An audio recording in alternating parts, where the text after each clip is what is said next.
principios del 2013, una convulsión azotó el mundo de la alimentación al detectarse que en las hamburguesas de vaca, en la que se admite una mezcla de cerdo, venían con indicios de caballo, no citadas en etiqueta, con lo cual se consideraba como fraude. De aquí surgieron dudas sobre si esta carne es buena o mala para la salud. Todas las civilizaciones de la antigüedad que surgieron en la periferia de Asia utilizaban el caballo como máquina bélica. Desde China hasta Egipto, los guerreros se lanzaban a la batalla con carros tirados por rápidos caballos, desde los que se lanzaban flechas y lanzas, y de ellos saltaban para entablar combates cuerpo a cuerpo. Durante 3000 años, los imperios se elevaron y cayeron con sus dirigentes a lomos de corceles, criados por su velocidad, nervio y firmeza en el fragor de la batalla.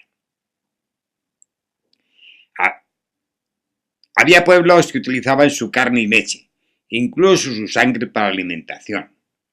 Al otro lado del Danubio siempre había tribus con más caballos que hombres, presionando sobre las fronteras de Roma. Eran los bárbaros. Roma acabaría por sucumbir. Cada guerrero viajaba con una recua de 18 caballos y abrían una vena a distinto caballo con intervalos de 10 días. Los animales que no resistían el ritmo eran sacrificados y comidos. En la alta cocina romana era célebre por sus platos exóticos. El caballo era desconocido, aunque los platos de asno fueron muy estimados en los banquetes. Hoy en Italia, embutidos con carne de asno y de caballo se fabrican y se comercializan, y la carne está considerada como una exquisitez. Nuestros antepasados sabían que el caballo era un animal que se podía comer, mas demasiado costoso de criar para que sirviera como alimento. Se mantenía por los servicios valiosos que prestaba. Para los árabes, el camello era su principal medio de transporte.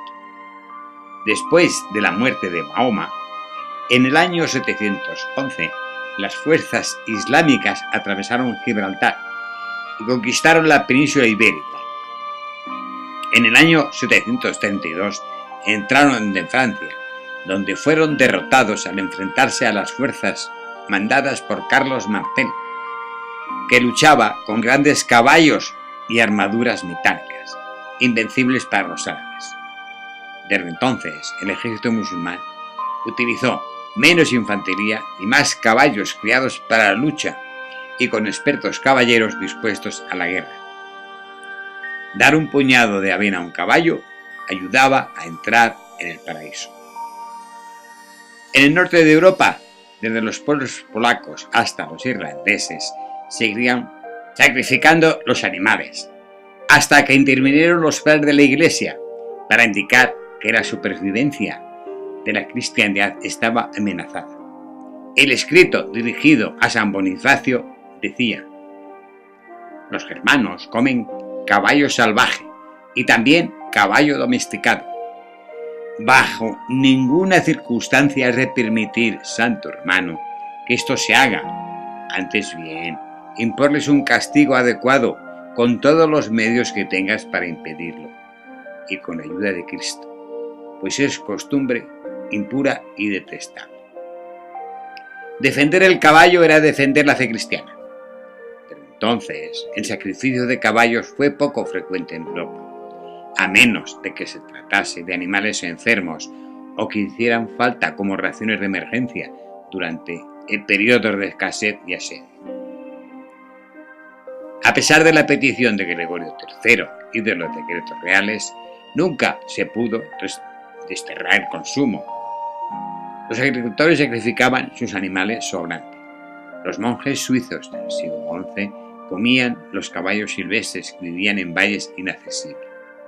Los soldados españoles de la Armada comían venado rojo, que eran potros jóvenes. Los pobres comían carne de caballo ofrecida en las carnicerías de forma clandestina, como venado o jabalí y en forma de salchichas.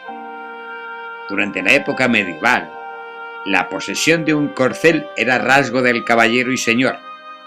Era necesario un caballo fuerte, ya que tenía que soportar el peso del jinete, más la armadura y armamento. En el siglo XVI costaba más un caballo que un esclavo. El rey francés Luis XIV tuvo que importar unos 25.000 caballos para mantener las campañas de sus ejércitos. Y el historiador Fernand Braudel refiere que un potentado como los Medici de Venecia podían arruinarse al tener que mantener en su guardia 2.000 jinetes. Los campesinos europeos apreciaron los buenos servicios del caballo enganchado a los arados y descubrieron que podrían fertilizar las tierras con el estiércol de los equinos para aumentar la producción de los campos. Era como una revolución ecológica medieval que favorecía a los terratenientes porque los animales y las tierras le pertenecían. El pueblo pasaba dificultades, su alimentación era a base de nabos y pan o gachas de centeno y avena.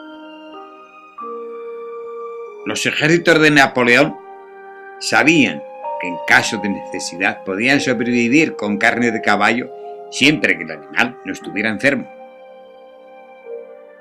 El barón Larrey, cirujano jefe de los ejércitos de Napoleón, descubrió en 1807 que los heridos convalecientes en los hospitales se recuperaban mejor de sus heridas, eran inmunes al escorbuto y gozaban de buena salud si consumían carne de caballo.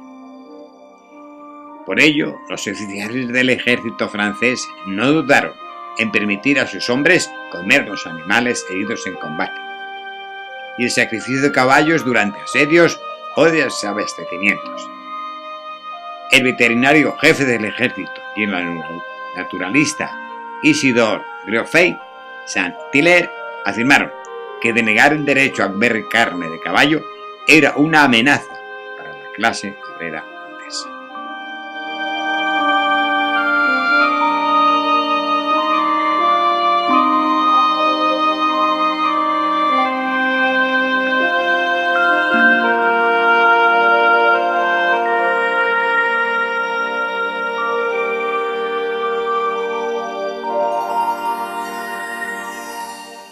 Mientras que los europeos derogaban las leyes de restricción al consumo de carne de caballo, los norteamericanos aprobaron leyes para evitar su consumo.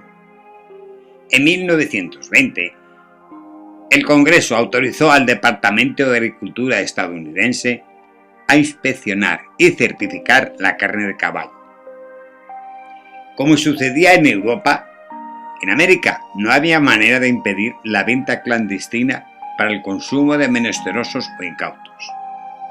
Antes de la aprobación de la legislación federal relativa a la pureza de los alimentos, los americanos ingerían importantes cantidades de quino en forma de salchichas, carne picada o bistec. Un artículo periodista en 1917 defendía el sacrificio de caballos con objeto de combatir los elevados precios que habían alcanzado el vacuno. Son pocos los humanos que en un momento u otro no hayan consumido algún producto donde el ingrediente principal fuera carne de caballo, mula o burro. En Norteamérica hay una importante industria envasadora de carne de caballo y es el primer exportador del mundo de carne fresca, refrigerada o congelada. La carne de caballo era tan barata que se utilizaba para alimento de perros y algunos menesterosos descubrieron que la comida de perros era una ganga y la compraban para su consumo. En España, el caballo hasta el siglo XV era animal de guerra y hasta el siglo XX de trabajo y transporte, por lo que su consumo estaba restringido e influenciado por la necesidad de servicio. Existió un consumo exagerado de quino durante la Guerra Civil y en la posguerra, por las graves dificultades de aprovisionamiento alimentario. Con la mecanización agrícola, los equinos fueron descendiendo y hoy, en el siglo XXI, los mulos prácticamente han desaparecido. Los asnos están protegidos y los caballos se utilizan para destinarlos a paseo, en competición, por lo que alcanzan precios altos, y cuando son mascotas, los propietarios se resisten a comérselos.